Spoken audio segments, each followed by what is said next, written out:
అనగనగా ఒక ఊరు ఉండేది. ఆ ఊరి జనం వ్యవసాయం చేసుకొని జీవించేవారు. వ్యవసాయం కోసం వారు ప్రధానంగా వర్షం మీదే ఆధారపడేవారు.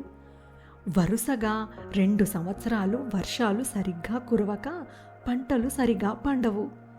తినడానికి సరిగ్గా తిండి లేక జనం బాధపడుతూ ఉంటారు.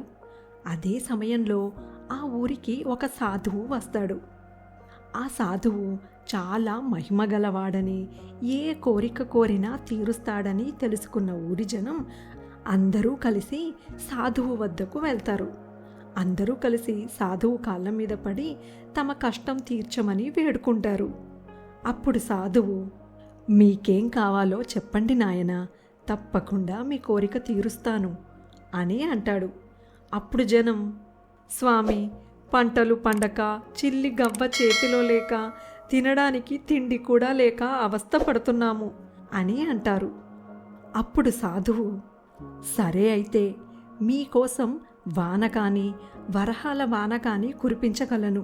ఈ రెండింటిలో ఏదైనా ఒకటి మాత్రమే మీకు దొరుకుతుంది.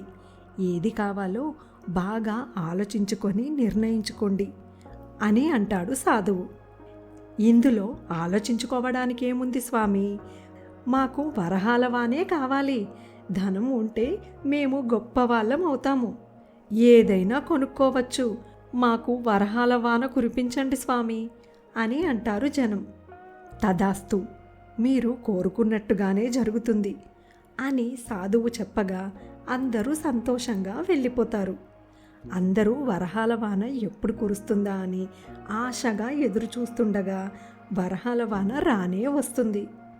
ఊరి జనం వరహాల వాన చూస్తూ సంతోషంతో కేరింతలు కొడుతూ తమకు కావాల్సినన్ని వరహాలు పట్టుకొని దాచుకుంటారు. అందరూ సరిపడా తీసుకున్నాక కూడా వరహాల వాన కురుస్తూనే ఉంటుంది. వరహాలతో వీధులు, చెరువులు, బావులు అన్నీ నిండిపోతాయి. ఎక్కడ చూసినా వరహాలు తప్ప ఇంకేమీ కనబడవు. అన్ని వరహాలు చూసి అప్పటి వరకు సంతోషపడిన జనానికి ఆకలి దప్పికలు గుర్తుకు వస్తాయి. ఎక్కడ చూసినా వరహాలే తప్ప చుక్క నీరు కూడా కనబడదు. ఇంట్లో బిందెల్లో ఉన్న కాసిన్ని నీళ్లు కూడా పారపోసి జనం అందులో వరహాలే పట్టుకుంటారు.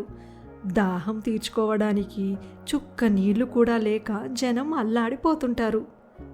ఇలాగే మరి కాసేపుంటే అందరం చనిపోవడం ఖాయం అని అనుకున్న జనం సాధువు వద్దకు పరుగు తీస్తారు. స్వామి, మాకు వరహాల వాన వద్దు, ఏమీ వద్దు. మాకు నీళ్లు మాత్రమే కావాలి. వాన కురిస్తే చాలు. వానలు కురిస్తే పంటలు పండించుకొని మేమే గొప్పవాళ్ళం అవుతాము అని అంటారు ఊరి జనం. మరి అప్పుడు వరహాల వానే కావాలి, వానలు వద్దు అని అన్నారు అని అంటాడు సాధువు. తప్పైపోయింది స్వామి, మూర్ఖులము, తెలివిలేక అలా అన్నాము అని అంటారు ఊరి జనం. ఇప్పుడు మీకు అర్థమయ్యిందా? ఇది మీకు ఆనాడే వివరించి ఉండేవాడిని, కానీ అనుభవం నేర్పినదే గొప్ప పాఠం అవుతుంది. దిగులు పడకండి, మీకు సకాలంలో వర్షాలు పడేలా నేను వరం ఇస్తున్నాను అని అంటాడు సాధువు. జనం అందరూ సంతోషంగా వెళ్ళిపోతారు. ఆనాటి నుండి సకాలంలో వర్షాలు కురవగా జనం కష్టపడి పంటలు పండించుకొని హాయిగా జీవిస్తారు.